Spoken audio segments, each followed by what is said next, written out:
Welcome to the Gold Split Podcast.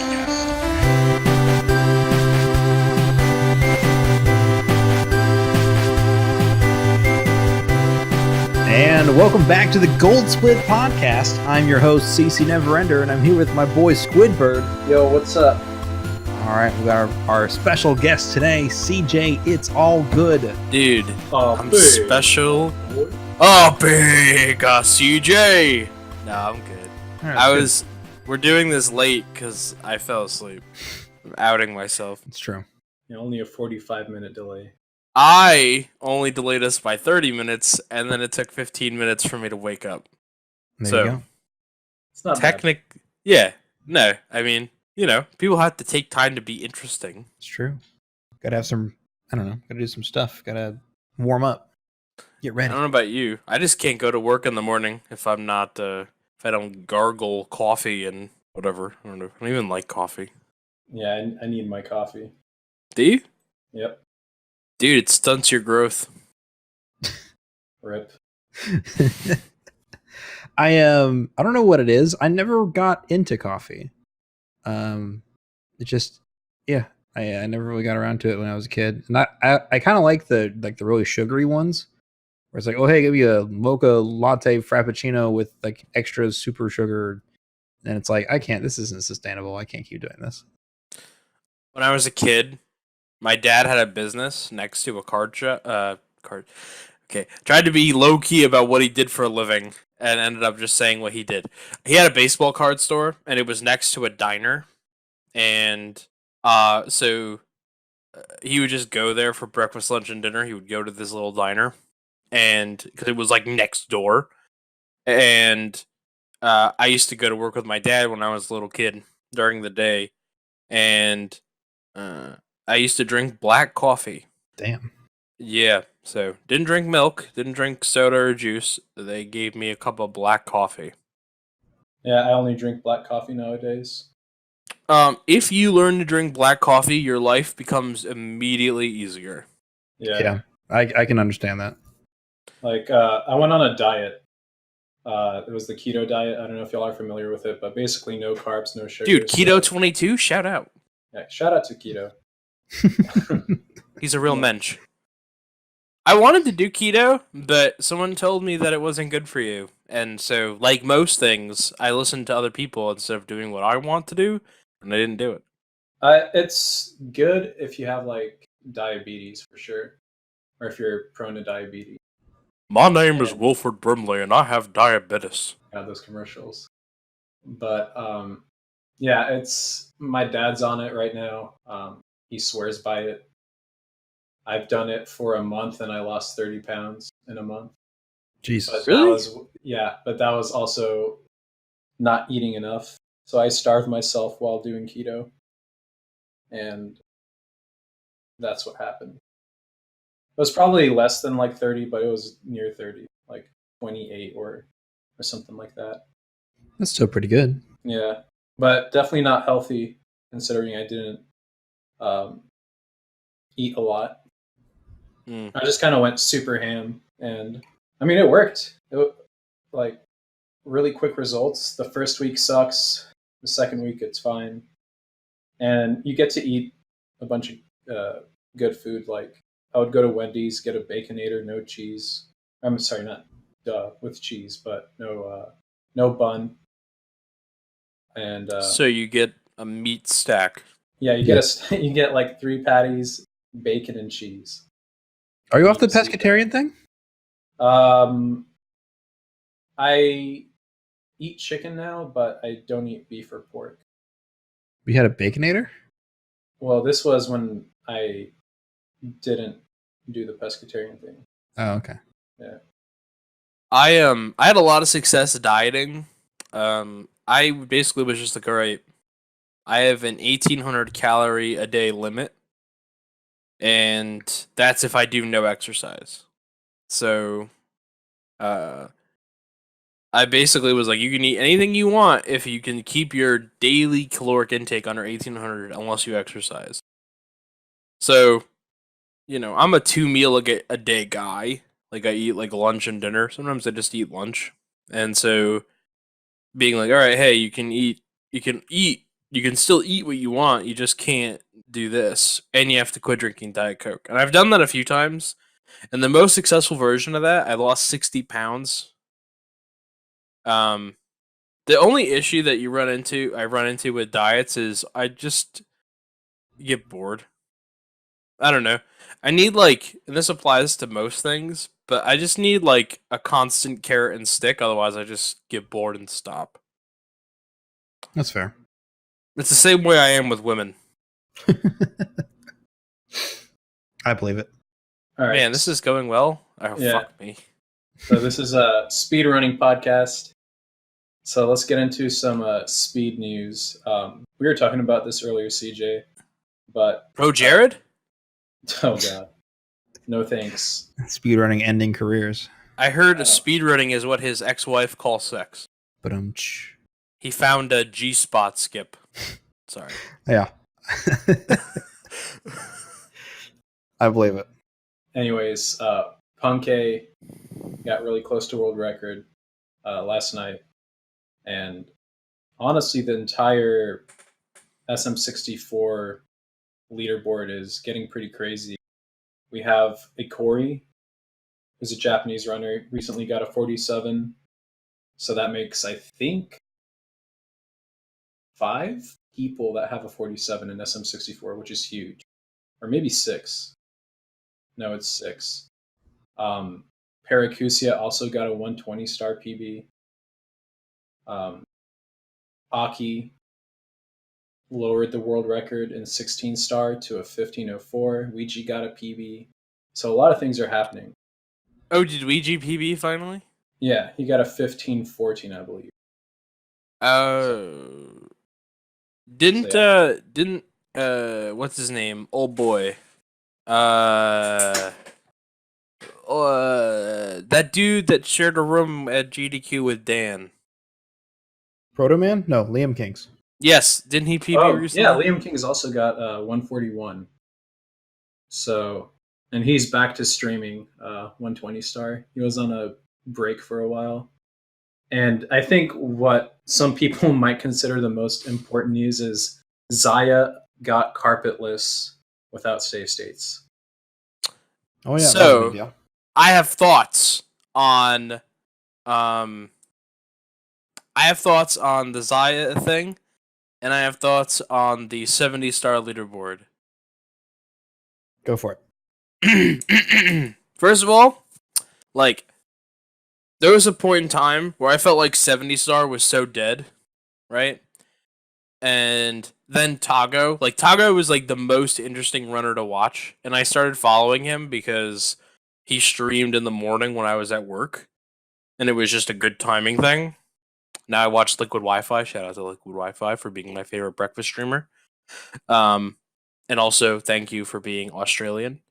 And he gets the world record, and I feel like everything kind of gets a little bit revitalized because I think top 5 runner, the top 5 runners are Tago, who got it 3 months ago. Punkay just bumped Cheese, which is way more hype than getting actually world record for me. I think that's way cooler. Well, getting world record would achieve the same thing, but yeah, it's pretty big. Yeah, because those two have a rivalry. Yeah, for sure. You know, it's a matter of time before Cheese is gonna try to do it again. But I think right now Cheese is focusing on 120, so you might see a 120 world record go down to a 138 really soon, which is also really hype. Dude, he had a run that was on pace for 138 up until Tippy. It was just ridiculous. It was a death on TTC. No, Cheese is insane as always. And then didn't D whatever PB last week. So yeah, D whatever was on world record pace going into Bowser. Yeah. And he missed a throw. So he ended up with I want to say a 47-37. Could be. Let me check that right now, actually. But yeah, it's crazy. 70 star has been popping off. Yeah. And Binny finally ended his drought. That was a month ago, but yeah. So it's just for the first time in a while, it actually feels like 70 star is like an actual interesting category. Mm-hmm. And if you're not, I guess if you're in the community, it's always interesting. But it's one of those things like, okay, Tago's got a 31, Punge's got a 32, Cheese has got a 34, and D whatever has a 38. So Yeah, four that's people are within 7 seconds of each other. Mm-hmm. You know, it's not like a horse race where it's going back and forth. Buddy, I swear to God, if you don't stop scratching that bowl, I'm going to skin you alive. You motherless fuck. Okay. Sorry. Bud, dude, I'm telling you, stop. Stop doing it. But yeah, I think the rise in popularity with 70 star, a lot of it has to do with GSA. I don't think Punke would have been doing 70 star if it wasn't for all the tournaments and the league they did. Tago, he was always focused on 70. I don't think that really affected him. But he doesn't even stream anymore, does he? No, he doesn't. Not at the moment. He's been having hand issues, which is really unfortunate. Yeah, because he just learned 120 and was like getting ready to do runs. Like he was doing like hours of 120 star practice every day. PSA, take care of your hands, everybody. Your hands are super fucking important. Yeah, Cheese had to stop playing for a while because he had tinnitus in his hands, right? Yeah, he was playing Odyssey, and it was something about the Switch Pro controller that didn't mesh with him and caused hand pain. Because if I remember correctly, according to him, like him playing on a Hori, he has never experienced like any major hand pain. And I can see that because the Hori is actually a very comfortable controller. And that is the only reason I'd consider switching to it, is because it just feels very comfortable. But unfortunately, a lot of the angles don't translate well into the game, in my opinion. And a lot of people share that opinion. But I mean, Cheese has a world record. He did it on a Hori. I think Ouija still uses Hori. So it's a legitimate controller choice for sure. Yeah, you can always just train yourself to adjust to the other things. So yeah, I think I said a long time ago that like, oh, Cheese isn't gonna get bopped, like because nobody's even close. I felt the same way about Banjo-Kazooie. I watch a lot of banjo runners, and before they discovered Ninpalk skip. Yeah. The Furnace Fun skip, right? Yeah. No. The the Furnace Fun skip. Sorry. And before they discovered that, like it's always been a thing. They just didn't know how early they could do it. And before they did that, like one person was actually within striking distance of a sub 2 hour time, and that was Stivity Bobo. And then they discover the skip, and he gets a 159.20 something. Like, it's not a good run by any means, but it's a 159. It's way less hype than it could have been, and playing perfect for 2 hours is always difficult. But it's at the same time, as a casual viewer or as a fan of the series, like the next closest person to this day didn't have a time within, like, Ninpalk skip saves 2 minutes, right? Yeah. Second place right now is 2 minutes slower than Stiv. And it's a 2:01, right? So nobody, like, it's a 2 minute save. That means that their PB beforehand was like, I don't know, within the 2:02, 2:03 range. Right. So it's just like, man, like it just becomes uninteresting. So it's really cool to see one of the premier speedrunning categories in one of the best games kind of get a breath of fresh air. Yeah. I remember seeing the run that Stiv did where he got the first sub 2, and really it was just that new skip that carried it. And it was kind of like, you could tell he was underwhelmed by it to a degree because he's been working so hard at that game, and all of a sudden there's a skip that pretty much makes that goal free for him. Yeah. And it was a bad run. It was like this awful run that he's like leaving Click Clock Wood, and he's like, it can still PB. And it was just like, wow, geez, that's brutal, you know. And it really was underwhelming, but at the same time, you can watch him do it, and it's so, what's the word I'm looking for? You can watch him play and know that it's so within his grasp. But at the same time, sub 2 was within his grasp too. Like, that wasn't an impossibility before Nimbog skip. It's just like one of those things. Yeah, I think I know second and third place gets switched around between Aganator and the runner formerly known as Dickiscon. Now he goes by Duckiscon. Why?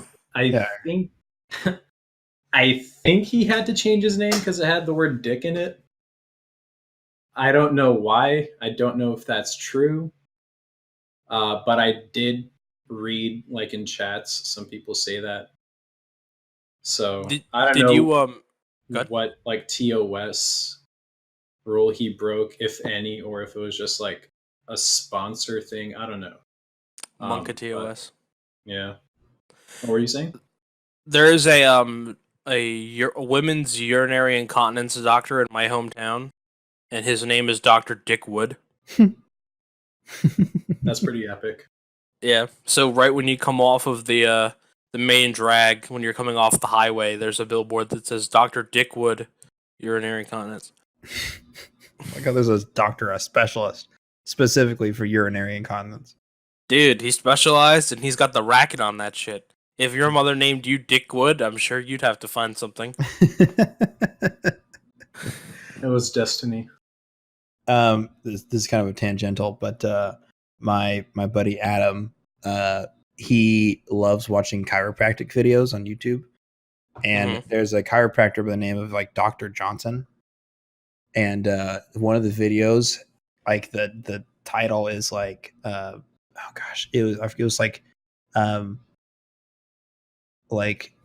forget the words exactly, but it was like woman gets Doc Johnson treatment or whatever. And I ruined it. I had to find it. It was like a porn title, but it wasn't. I thought it was pretty fun.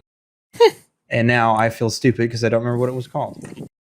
Lady gets her first Johnson technique adjustment at ACRR. Okay, hang on. There's some better ones though. Johnson adjustment. Your Houston chiropractor, Dr. Greg Johnson, gives Renee a quickie adjustment before going home. Do you think Lady comes back for second Johnson hardcore chiropractic adjustment. These are definitely porn titles. Oh, man. Okay. Anyways. So to get back on track, I wanted to ask you guys what do you think makes a speed game fun to watch? Not necessarily to play, but to watch. Like, what do you think the big speedrunning games or the big like spectator sports kind of games? What do you think they have going for them as opposed to other speed games? For me personally, I was thinking about this recently. One of the things that is really important to me is how accessible is it for anyone to just start watching the game. Okay. So there's some games that just naturally have that in them because they have the nostalgia. Mm-hmm. So like everybody has seen everyone at this point, if you have not played Super Mario Brothers, I don't know what to tell you. Right? Mm-hmm. Like, if you haven't played that NES game, even on an emulator or at some, flea market garage sale type deal, like, I just don't know what to tell you, right? It's like the game. So that is even if you don't know what they're doing, you can just start watching it because it's 5 minutes and you know what the controls are. It's also a very simple game, right? Yeah. Like it has 2 buttons and like the 4 directions. It's not like super in depth mechanically. You are running and you are jumping and you are bouncing on enemies. It's like, and you kind of go through pipes and stuff. There's always like the glitch where you like move through walls and shit. But I mean, most of the time it's like you can see what's happening. I find Zelda games to be really hard to watch. Yeah. Because you have to have a deep knowledge of all of the games and how they work. So, for example, I've never played Ocarina of Time. So, me watching a speedrun of it, I don't know how the game is supposed to be played normally, and there's a lot to that game. So, it's not necessarily easy to just jump in and watch ZFG do 100%. I've tried watching like Clint Stevens. As I say that, Clint Stevens started streaming. How weird is that? You summoned him. I did. I summoned him. Said his name 3 times in the middle of the night. Yeah, Bloody Mary, Bloody Mary, Bloody Mary. He, or so like any percent's a little more accessible for me. But I have no idea what the game is supposed to look like casually, and there's a lot to that game. So it's just one of those things where I can't. It's really there's like a barrier to entry. Yeah, and so the games that I think are the best to watch from a spectator's perspective are the ones where the game is really straightforward on its own, and then if you're interested in, like the strats and stuff, you can that's the thing that you can focus on trying to figure out what's going on, right? I definitely feel like a game like such as Super Mario Brothers for the NES or Super Mario Bros 64, not Super Mario Bros 64, just Super Mario 64. The movement in the game is very easy to follow. You don't need to know a lot about the game. Like even if you've never played Super Mario 64, you could watch someone play it and know that they're moving fast and that they're incorporating like all these crazy looking strats, because you could watch a speed run and in your mind you'd have an idea of how you'd go about grabbing the star, and then just see the speedrunner do all this wild shit to get that star that you never thought of. And I think how well a game translates as a spectating type of thing is very important. And like you mentioned, Ocarina of Time, I've watched the game when I was a kid. I've played it a bit, but watching the speedrun is still pretty difficult for me just because I feel like that is a game where you need the nostalgia to enjoy watching. Yeah, you definitely, if nothing else, you need the interest in it. Right. It's almost like a game you have to like in order to watch speedruns of it. The easier the core function of the game is, like the easier that is to understand, the better the speedrun is. Like that's what I find so accessible about like games like, I don't watch this game a lot, but Super Monkey Ball. I think you guys have had Zella on the podcast before. It's a really straightforward game. You're in a ball. You have to get from point A to point B by crossing this gate. And however you do it is up to you. Right? So if you want to fly in the air, as long as you cut the ribbon, you do it, right? And then there's like a little routing thing. But when you get into like games where it's like, oh, if I don't get this item right now, I have to come back in 50 minutes and get it.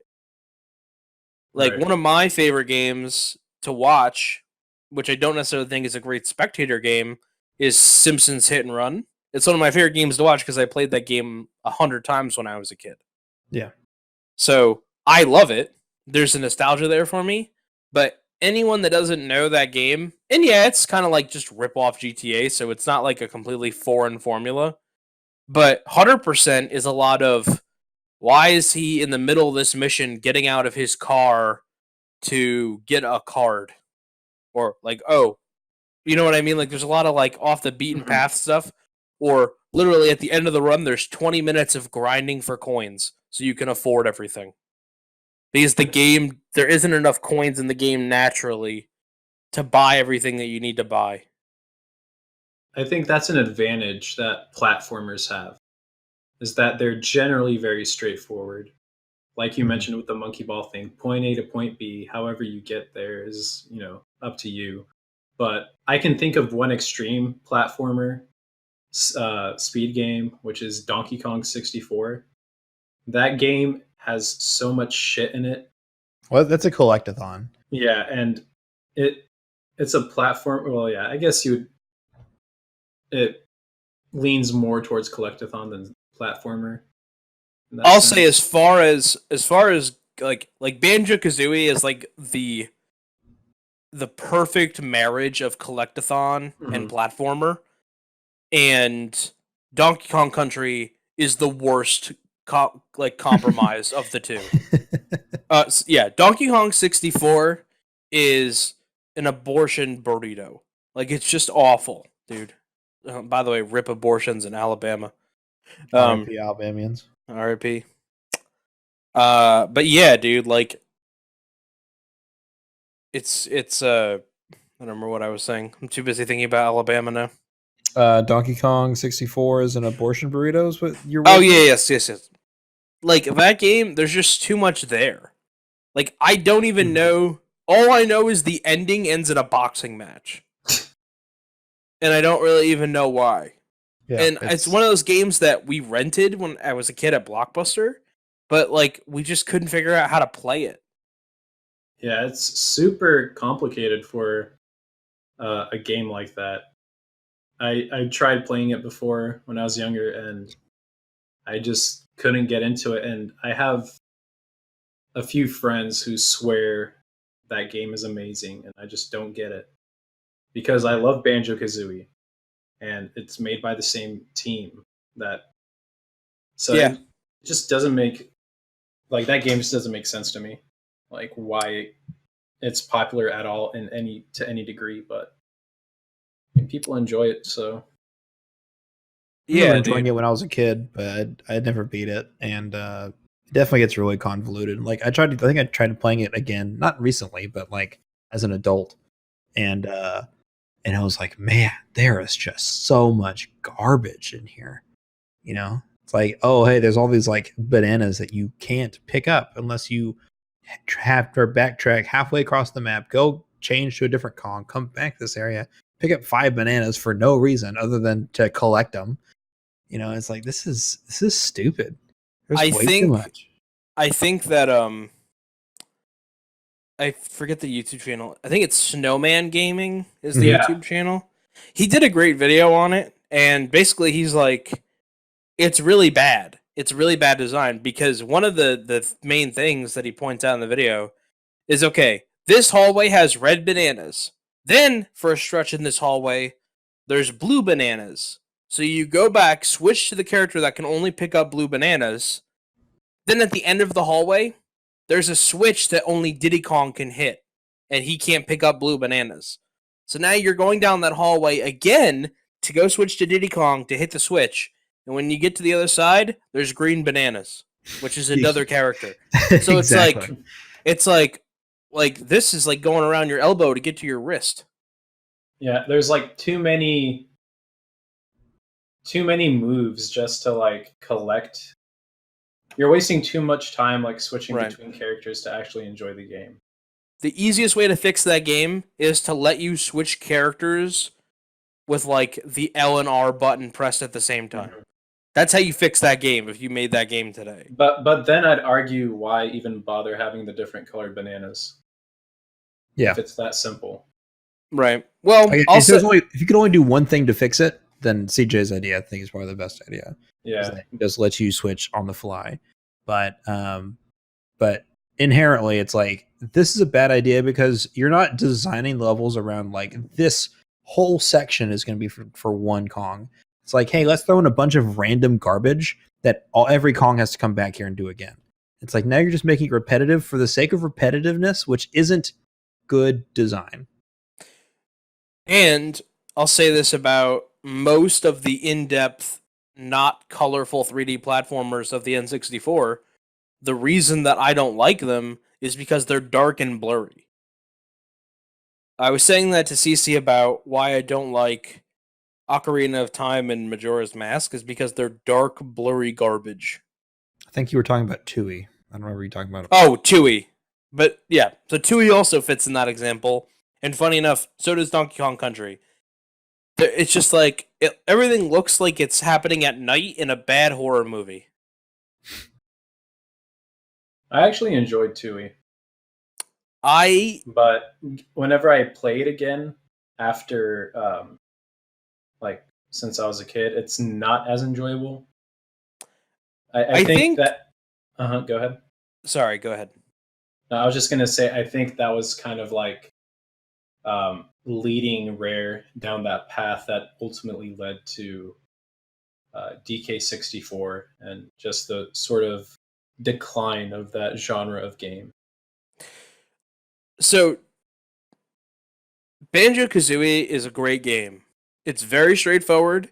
Everything you need to do in a level is in the level. I think literally there's one thing in that entire game where you need something from a later level to finish the level. I think in Freeze Easy Peak, you can't do the one mission unless you have the Speedy Shoes, which you don't get in that level. Everything else, you can finish by being in that level. So once you get to that point in the game, you can do everything up until that point in the game.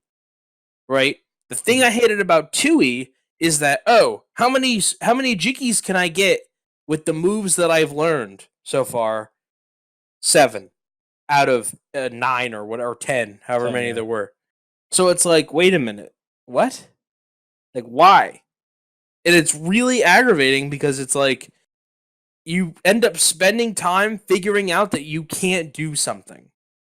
Like, you spend all this time trying to figure out how to get this giant gold golem out of the ground, and you're like, I can't do that yet. You know what I mean? It's like, if you can get to an area, you should be able to complete that area. I think going back to a level, though, is fine whenever it's done in moderation. But I do agree that in Banjo-Tooie, they kind of took it too far. Yeah. And the ultimate version that nobody likes of that is, of course, the Donkey Kong 64 example, where you have to go down the same hallway 6 or 7 times. Right. To collect all the collectibles. All right, we just destroyed DK64. Yeah, fuck DK64. Sorry, any DK64 fans out there, but the game sucks. No remorse. In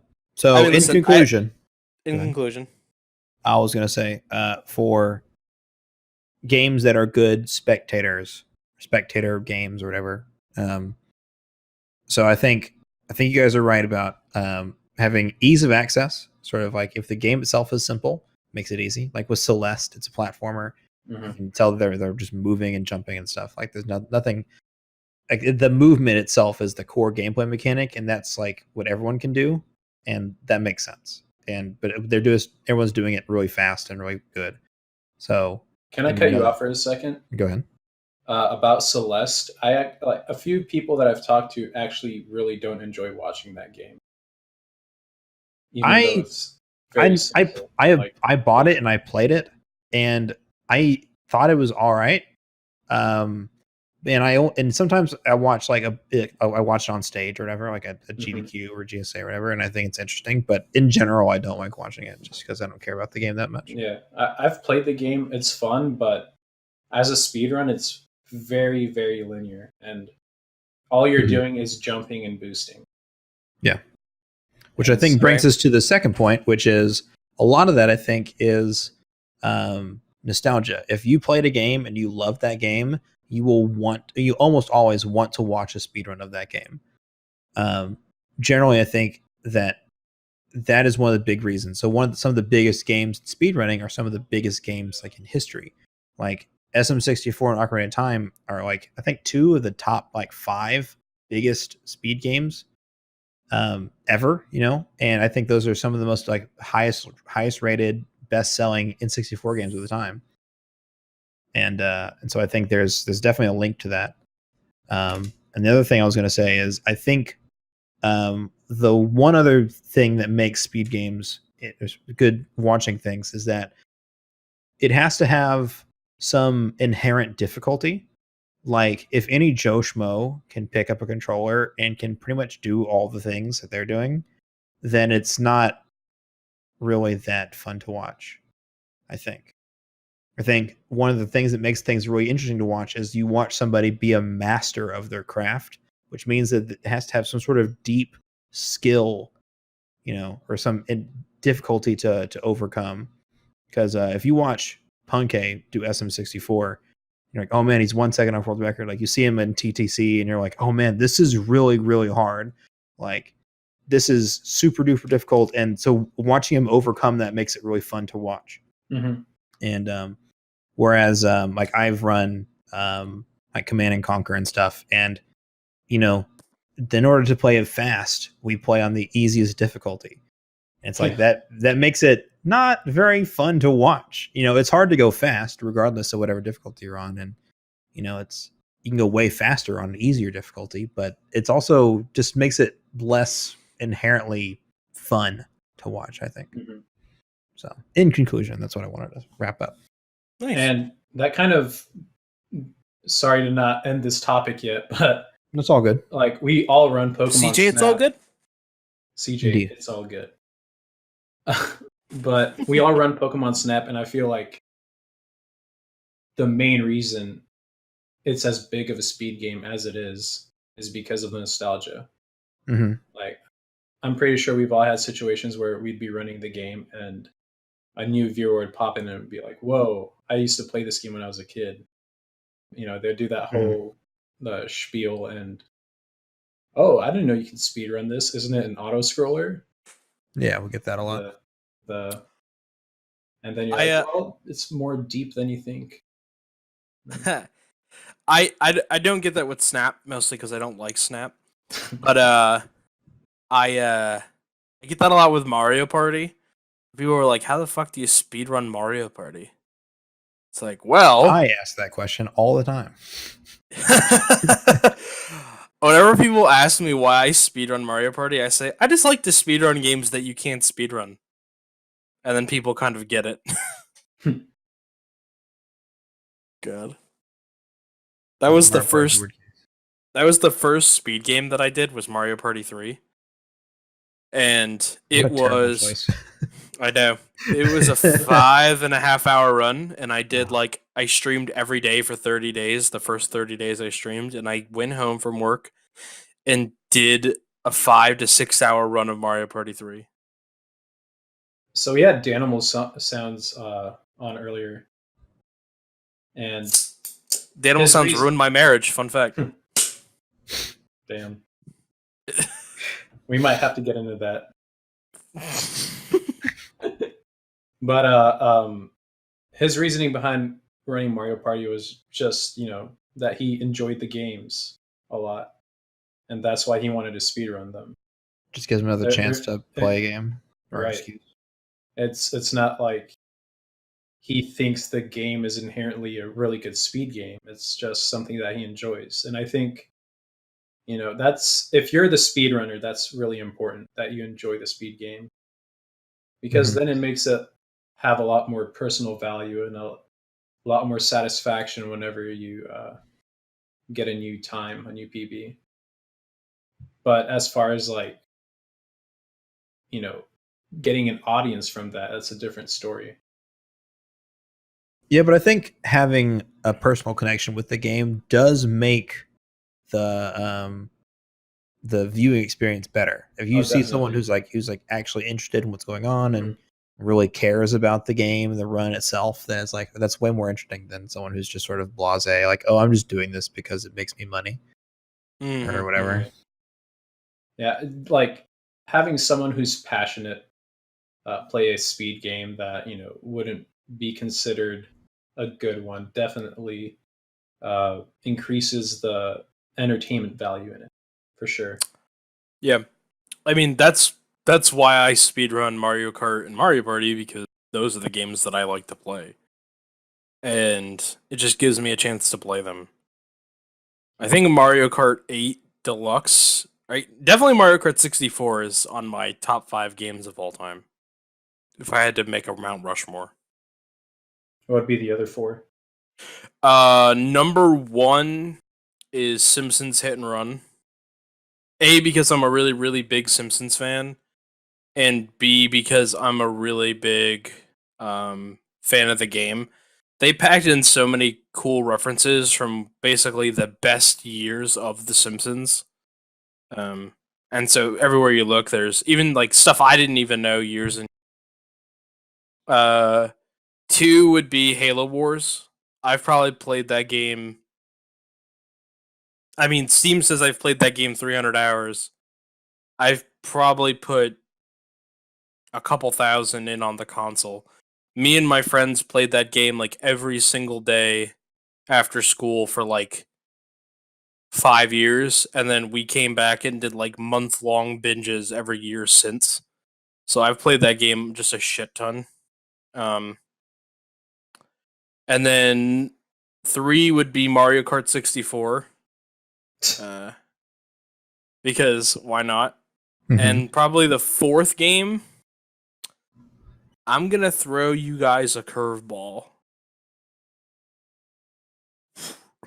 Hello Kitty Adventure Island. Dude, that's just what I play now. It's not my favorite of all time.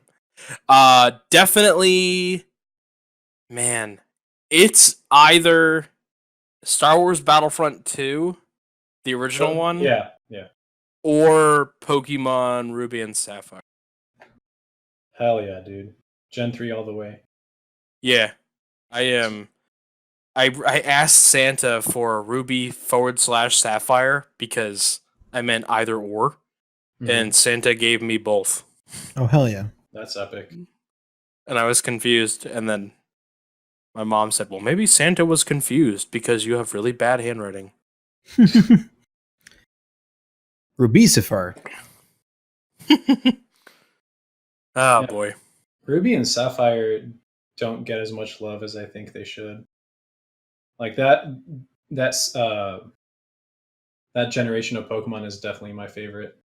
And talking to people in like my age group, most would say Generation 2, Gold, Silver. And you know, they have good reasons. They were great games, but for me, like Ruby and Sapphire was just a magical experience. I want to loop back in a second, but for me, I played a lot of the blue and red and yellow, but I think I actually fell in love with Pokemon in Gold and Silver. Just like when they actually switched to color and they updated the animations and stuff like that. And there was like 2 parts of the game. It wasn't just 8 gyms or whatever, 8 badges. It was 16 badges. It was like such a bigger game. I think that was when I really fell in love with Pokemon. And so that one holds a special place in my heart. I never actually played Silver and Gold. Ooh. So I don't know if what you it have a was. chance to play a Heart Gold or Soul Silver, definitely. I have Soul Silver. I just That's a good one. never. Yeah, we had a Game Boy Color, and my brother. This was like the only birthday gift I got from my brother for like the first like 10 years of my life. He gave me this Pokemon Yellow collectible tin, which came with like a Pikachu watch and shit. And it had Pokemon Yellow in it, and I played that game forever and ever and ever. Did I ever tell you guys that I like collect like retro games? I No. wasn't aware. Actually, this is kind of relevant. I'll be right back. Sorry, it was relevant. So I actually went out when my brother and me were doing yard sale stuff, and I scoured the earth looking for all of the original Game Boy and Game Boy Advance Pokemon games that had perfect labels and had working batteries. Because the problem with Gold, Silver, and Crystal is that the battery dies and then you can't save. And so Yeah, I sent CC the picture. I didn't send Squeaky the picture. Rip. You should. I should definitely send him the picture, but I'll copy and paste it. I'm working on it. So yeah, I collect retro games, and that's actually one of my favorite parts of my collection. Is the all the cartridges with the labels in that little shadow box. Yeah, I refuse to just. The only one that's not is yellow, because that's the yellow that I had when I was a kid. So that's the only one that isn't pristine, because I beat the Elite Four on that game with 2 Pokemon, because I didn't really train the other ones that well. So I had a level 75 Pikachu and a level 100 Pidgeot. It worked. Yeah, I did. I played very similarly. When I was younger, I would just have one really overpowered Pokemon. Yeah, right. And it's like, I'm sure if Ty Kevin were here, he'd be like, Pidgeot is like the worst Pokemon to grind to 100. Its stats are not valuable, CJ. Just on a time economics perspective. You would have been better off training a Butterfree. You know what? I'm going to stand up for Ty Kevin. I think he would not say that. I think he'd be like, wow, that's a great choice. You think so? Yeah. I'm not bullying Ty him. Kevin's a nice guy. I love Ty Kevin. Good old Tykevin. All right. So last question of the podcast.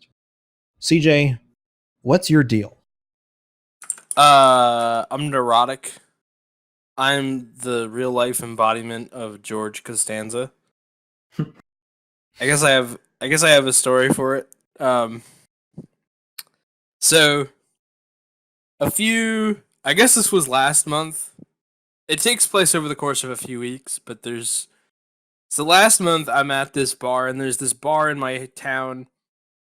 And it is a bookstore bar. So you go there, you read, you buy books. There's like a little there's baked goods, there's coffee, there's alcohol. And it's in a really, really old building. It's like in a building that's like made of stone, that's like pre-America. Like it's a really old building. And I go there once in a while. And I went there on this one particular day, and there's a guy who's like talking to a bunch of people, and I'm like, whatever. And he comes up to me, and like we just make big chit chat, and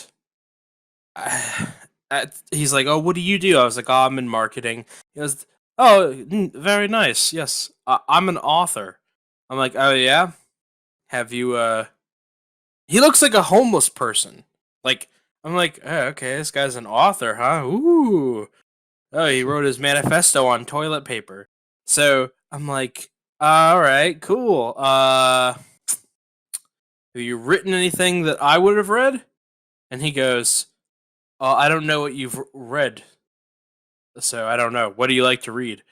I was like, mostly like nonfiction. He goes, probably not then. And I said, He goes, one of my shows is being adapted for Stars. And I was like, oh, I don't get that channel. So there was a long pause, and I kind of like left, right? So I go home, and on Twitter, I'm on Facebook, and someone posted something from Twitter, and it's a tweet from Neil Gaiman, who's a very popular author. He wrote American Gods. He wrote the Sandman comic series for DC. He's done a bunch of stuff, and really, really great author. And it says, I was at this bar, and it was around the time I was there, and I'm like, oh man, did I just miss Neil Gaiman? And I look at the picture, and it's Neil Gaiman. Neil Gaiman talked to me, and I'm a huge fan, right? And talked to me in this bar, and I had no idea it was him. Damn. That's pretty funny. Then again, most authors don't have pictures on their books, right? He has the back of his book is entirely his picture. Oh, well, fuck me. I know. So I came home and I'm talking to people and I'm like distraught. And I feel like I'm a donut. And I think Neil Gaiman thinks I'm a donut. But there's nothing I can do about it, right? Because I'm never going to meet Neil Gaiman again. Except I know where Neil Gaiman is going to be. So Okay. Neil there was a screening of Coraline at a theater across the river. And I'm like, okay. And Neil Gaiman was going to be there. He also wrote Coraline. So they were going to watch the movie and then you were going to watch. And I'm like, okay, cool.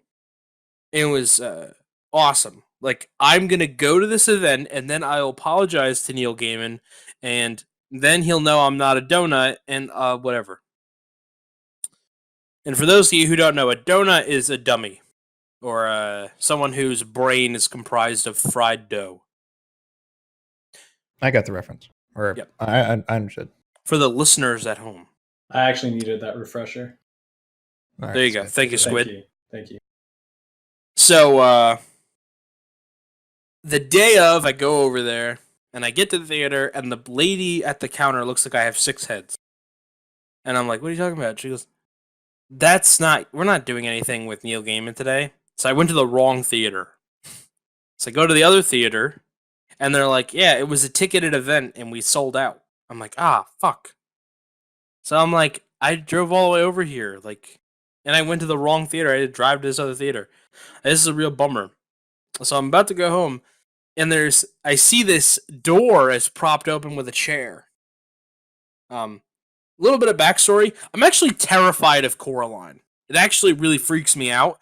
And the commercials for the movie literally sent me into panic attacks as a kid. It's awful. I'm horrified of this movie. It disturbs me on a deep psychological level, and I hate it. So the fact that I went here just to meet Neil Gaiman, I'm like, okay, I'm gonna get in and get out. So the back door, the fire exit, is propped open with a chair, and there's some kid taking trash in and out. So I'm like, okay, I'm doing this now. So I just sneak in, walk into the theater, and find a seat, and I sit down, and we watch Coraline. Now, I'm sitting there, basically watching it through my fingers, with my hand over my face, and I don't see that motherfucker anywhere. And I'm like, I swear to God, didn't see him. Anyway, afterwards, he comes out, he had whatever talks, and then everybody leaves. Well, I can't go through the front, because they already know that I didn't buy a ticket, right?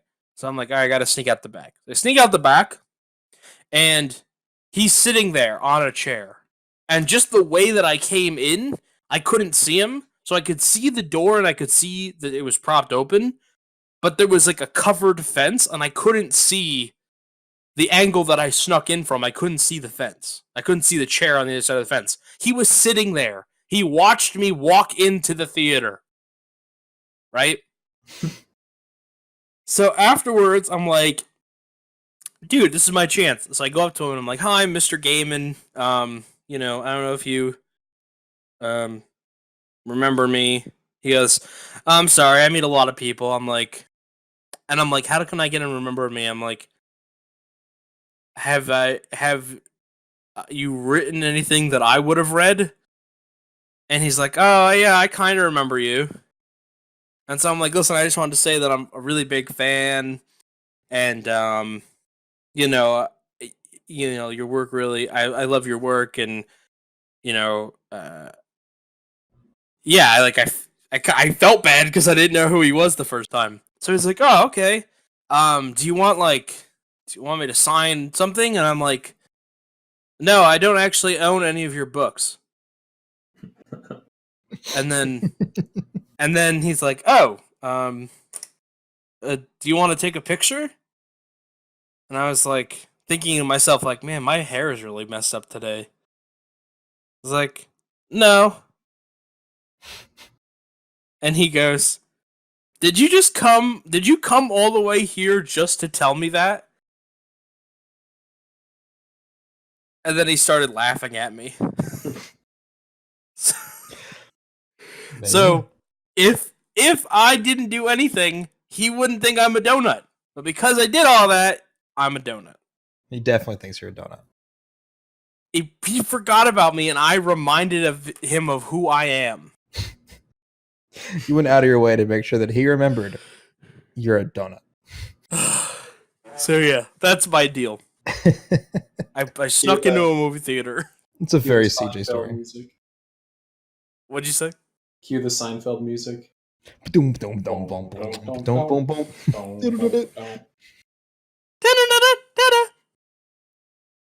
Ah, boy. It's a very CJ story. Oh boy. All right, y'all. Hey, It was fun. it was a pleasure. It was. I wish I could say the same. Wow. Damn. No, I'm just kidding. I love you, boys. All right. So Squid, you got any plugs? Sure. You can find me at twitch.tv/squid_bird, soundclouds.com/squidbird, one word, no underscore, and Twitter at YouGotMad. That's YOUGOTMAD. And CC. Real quick, CJ and I kind of have our own little spin-off podcast that we do every once in a while, called 3 Pounds of C, which has not released yet. Wondering how that's going to go. So keep an eye out for that. It's a really fun podcast where CJ just sort of spouts crazy thoughts, and I'm just there along for the ride. And it's a lot of fun. So keep an eye out for that. That should be on my channel. But speaking of which, my channel is CCNeverender. You can find me on Twitch and on YouTube and on Twitter with that. So it's all my handles. CJ and I do a channel called Speed Docs, which is speedrunning documentaries. And yeah, we just put out a Donkey Kong Country video, and that one is really blowing up. It's a really great video. Check that out. And CJ, anything else? I stream once in a while, but I'm not very good at it. You can find me at CJitsallGewd_ good with GEWD, and that's it. Awesome. All right. Support Speed Docs on Patreon. And thanks for listening. Yeah. Ba-doom, doom, doom. Do-do-do-do.